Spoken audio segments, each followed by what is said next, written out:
प्रभु की महिमा हो, आराधना स्तुति धन्यवाद हो प्रभु का। एक बार फिर हम प्रभु के वचन को लेकर आए हैं, परमेश्वर के सामर्थ, परमेश्वर के अनुग्रह के साथ।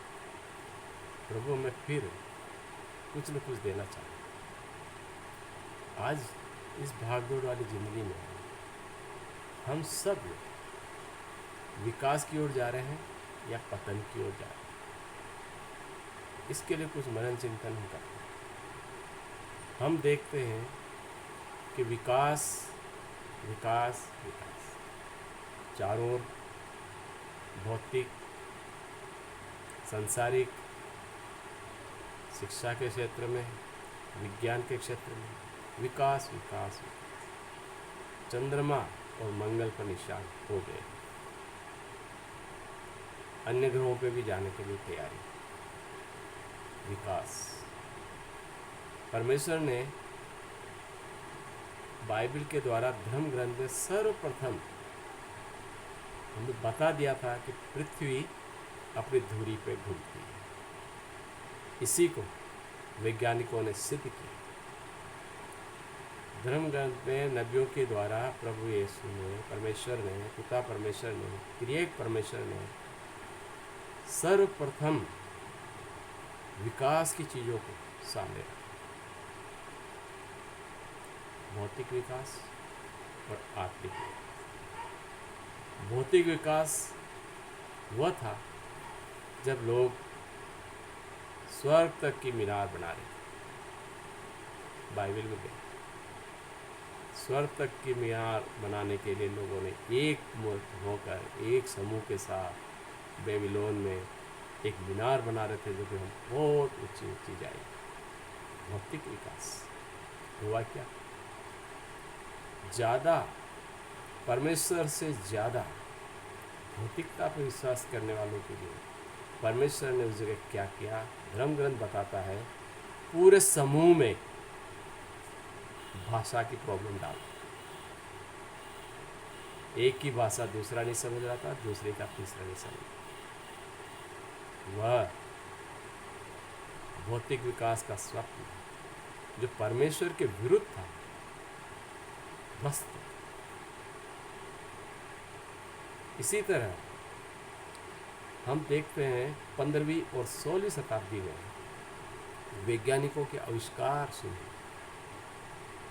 मसीह वैज्ञानिक, परमेश्वर में विश्वास करने वाले, पिता परमेश्वर में विश्वास करने वाले, सुबह शाम प्रभु की आराधना स्तुति करने वाले, उन वैज्ञानिकों को परमेश्वर ने वरदान देखा। सबसे पहले हम गैलीलियो को देखते हैं। 15वीं शताब्दी के अंत में 16वीं शताब्दी से पहले गैलीलियो आए। उन्होंने आविष्कार किया, पृथ्वी अपनी धुरी पे घूमती है। सिद्ध किया बिना दूरबीन के, बिना अन्य उपकरणों के, परमेश्वर के ज्ञान से। भौतिक विकास, वैज्ञानिक के तरफ संसार को परमेश्वर ने कुछ चीज़ें उपलब्ध करवाई। फिर गणितज्ञ आए। वो गणितज्ञ जिन्होंने यौगिक तत्वों की जानकारी दी, क्या क्या पृथ्वी पर क्या क्या चीज़ें हैं जिसके द्वारा हम क्या क्या कर सकते हैं, उन्हीं का आविष्कार था, केपलर का आविष्कार। उन्होंने बहुत सी चीज़ें हमें दी। मसीह थे, परमेश्वर के भक्त थे ये लोग। इन्होंने परमेश्वर के, पिता परमेश्वर के नाम से अनेक पुस्तकें भी लिखी। धर्म ग्रंथ इतिहास बताता है। फिर आए न्यूटन, जिन्होंने गुरुत्वाकर्षण शक्ति का लोगों के सामने एक सिद्धांत रखा। परमेश्वर के विश्वासी। थॉमस एडिसन, जिसके नाम अनेक अनेक आविष्कार के रिकॉर्ड है अमेरिका, सबसे ज़्यादा आविष्कार। तो इस तरह प्यारे भाई और बहनों, भौतिक विकास के लिए परमेश्वर ने इन लोगों को सद्बुद्धि दी, ज्ञान दिया, और वैज्ञानिकों ने सिद्ध किया कि पिता परमेश्वर ने जो कुछ पहले कहा और जो कुछ परमेश्वर चाहते हैं वो ये है, भौतिक विकास। लेकिन इसका दुरुपयोग होने पर परमेश्वर ने इसका पतन शुरू किया। पतन की घड़ी आ गई। सावधान रहें, हर एक विज्ञान का सिद्धांत हमारे आत्मिक विकास में रुकावट ना हो। जहाँ जहाँ हुआ है परमेश्वर ने उसे ध्वस्त किया है, चाहे वो मिस्र हो, मिस्र में पिरामिड बनाने वाले हैं, मिस्र के ज्योतिषी महान भारतीय ज्योतिष बड़े महान थे। उन्होंने बिना दूरबीन बिना उपकरणों के पूरे ब्रह्मांड को पृथ्वी पर ला के रख दिया। पूरे ब्रह्मांड के गणितीय ज्ञान को वेधशालाएँ बना दी बड़ी बड़ी, और लोगों को बता दिया कि ब्रह्मांड में क्या है, कौन ग्रह कौन नक्षत्र कितना कहाँ है, क्या होता है, सब कुछ। लेकिन परमेश्वर के ज्ञान के विरुद्ध जब वो गए, ध्वस्त कर।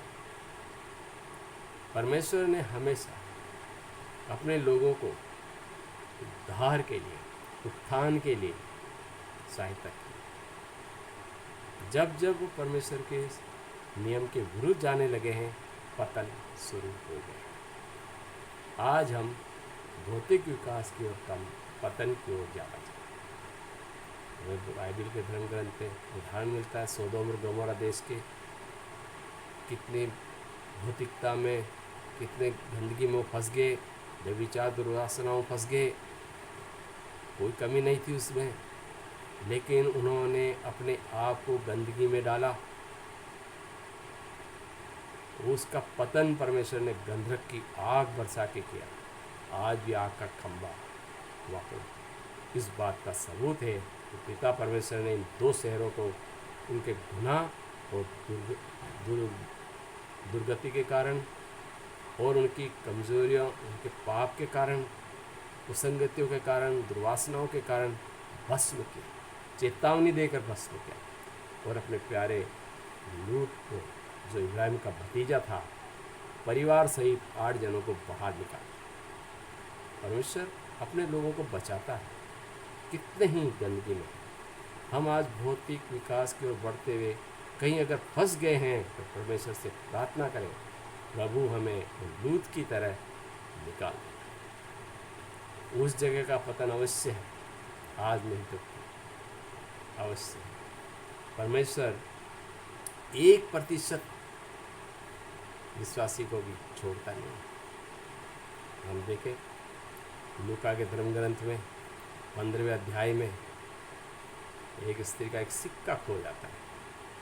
एक ही था, खो गया। पूरा घर का झाड़ा बुआ करती है, साफ सफाई करती है, सिक्का को निकाल ढूंढ आती है, बड़ा आनंद मनाती है। तो पड़ोसियों को जाके बोलती है, जो सिक्का मेरा खो गया था मुझे मिल गया। परमेश्वर क्या समझा रहे? 1% व्यक्ति भी परमेश्वर से दूर नहीं होना चाहिए। दूसरा उदाहरण दिया 2 पुत्रों का। एक जमींदार के 2 पुत्र थे। एक पुत्र ने अपनी संपत्ति का हिस्सा लिया, गया, भौतिक ऐशो आराम में सब उड़ा दिया, खत्म कर दिया। निराश हताश होकर पिता परमेश्वर के प्रार्थना करते हुए वापस लौटा। पिता ने उसे गले लगाया। 2 में से 1 हो गया। 50%, 50% परमेश्वर जानता है। बचाओ, आओ, भटक न जाओ, भौतिक विकास के अंदर गुमराह न हो जाओ, भ्रम में न पड़ जाओ। परमेश्वर समझाता है 1%, 50% में बचाना चाहता, तुम लोगों को बचाना चाहता। 100 भेड़ें थी, चरवाहे की 1 भेड़ खो गई। क्या किया? बाइबल बताती है इस धर्म ग्रंथ के उदाहरण में 99 भेड़ों को छोड़कर, जो कहीं नहीं भटकती थी, 1 भेड़ को ढूंढने गया, ढूंढ के लाया बाहर में। तो प्यारे भाई बहनों, परमेश्वर 99 भेड़ों को, विश्वासियों को छोड़ सकता है, एक अविश्वासी को लाने के लिए। पतन में नहीं जाने देगा अगर हम प्रभु के पास आने के लिए तैयार, लौट आने के लिए तैयार। लौट आओ भौतिक आशीषों के द्वारा, आत्मिक आशीष नहीं खोने चाहिए।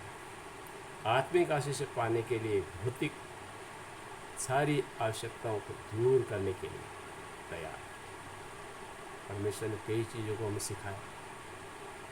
परमेश्वर ने अपने 5 मत्ती के 5, 6, 7 के अंदर, लूका के 6, 7 अध्याय में सुसमाचार में हमें बताया हमारे जीवन की शैली कैसी, आज हम कैसे जी रहे हैं। तो वहाँ क्या दिखाया गया? जीवन की शैली मैच नहीं कर, विरुद्ध, परमेश्वर के बताए हुए मार्ग से एकदम विरुद्ध है, और ये कड़वा सच है। इसलिए हम पतन की ओर हैं। हमारे रिश्ते खत्म हो रहे हैं, परिवार में प्रेम खत्म हो रहा है, बच्चों में ज्ञान तो बढ़ रहा है, लेकिन उसी ज्ञान के कारण वो पतन की ओर जा रहे हैं, भविष्य की ओर नहीं। माता पिता से दूर, प्रेम से दूर, मेल मिलाप से दूर, एकांत और अकेले रहने की इच्छा। परमेश्वर की आशीष घरानों पे है। एकांत और अकेले माता पिता को छोड़कर बाहर जाएंगे, पतन होगा। तुम सांसारिक भौतिक आशीष पालोगे, लेकिन आत्मिक पतन निश्चित है। प्यारे भाई और बहनों, घरानों की ओर लौटिए। परमेश्वर घरानों पर आशीष देता है। पवित्र घराना परमेश्वर चाहता है। उस घराने पर प्रभु की आशीष होगी जो एक मन होकर सुबह और शाम आराधना स्तुति के लिए हाजिर होते हैं। परमेश्वर ने कहा, मैं नहीं कह रहा, धर्म ग्रंथ में परमेश्वर ने बहुत सी चीज़ें हमें बताई है। गंदगी से निकलना है, हमें भौतिक आशीषों के लिए, हमें आत्मिक आशीष से नहीं खोनी है। परमेश्वर ने हमें आत्मिक आशीष से दी है, शक्ति से भरा है, दूर दृष्टि दी है। परमेश्वर ने हमें ज्ञान से भरा हुआ है, आत्मिक ज्ञान है हमारे, ढूंढिए वो आत्मिक ज्ञान कहाँ है। हमने उसे दबा दिया है। उस आत्मिक ज्ञान को निकालना होगा अगर हमें इस संसार में जीत हासिल करनी है। सांसारिक जीत, सांसारिक दौड़ में जीतना है, तो हम रिले रेस की आखिरी लाइन में हैं। आखिरी बैटल हमारे हाथ में है, और लोग, वे विश्वासी भाई जो हमसे पहले स्वर्ग की ओर जा चुके हैं, हमारी रिले रेस की इस आखिरी दौड़ को देखना चाहते हैं। हम कैसे जीत पाते करते हैं संसार पर, दुष्शक्तियों पर, शैतानी ताकतों पर। आखिरी रिले रेस की बैटल हमारे हाथ में है। प्यारे भाई और बहनों, जिस तरह प्रेरित पौलुस ने कहा, मैंने अपनी दौड़ पूरी कर ली है, स्वर्ग में मेरा मुकुट तैयार है। हमें भी संसार में वो आखिरी रिले रेस की बैटल लेकर दौड़ जीतनी है। तैयार रहिए। परमेश्वर हमें पुकार पुकार करके रहा, सचेत रहो, जागते रहो, तैयार रहो। कहीं ऐसा न हो भौतिक मस्ती में, भौतिक घमंड में हम परमेश्वर से दूर हो जाएंगे, हमारा पतन निश्चित। इसलिए भौतिक आशीषों के साथ परमेश्वर को जोड़िए। वैज्ञानिकों ने जोड़ा, आविष्कार पे आविष्कार, आविष्कार पे आविष्कार। उन आविष्कारों का जब दुरुपयोग होने लगा है, आज संसार में पतन हो रहा है। तो प्यारे भाई और बहनों, हम इनसे बचें। परमेश्वर बचाएगा, परमेश्वर की संगति बचाएगी, और प्रभु की आशीष बचाएगी। हम हमेशा परमेश्वर के पास रहने की कोशिश करें। प्रभु की महिमा हो। आराधना स्तुति। धन्यवाद।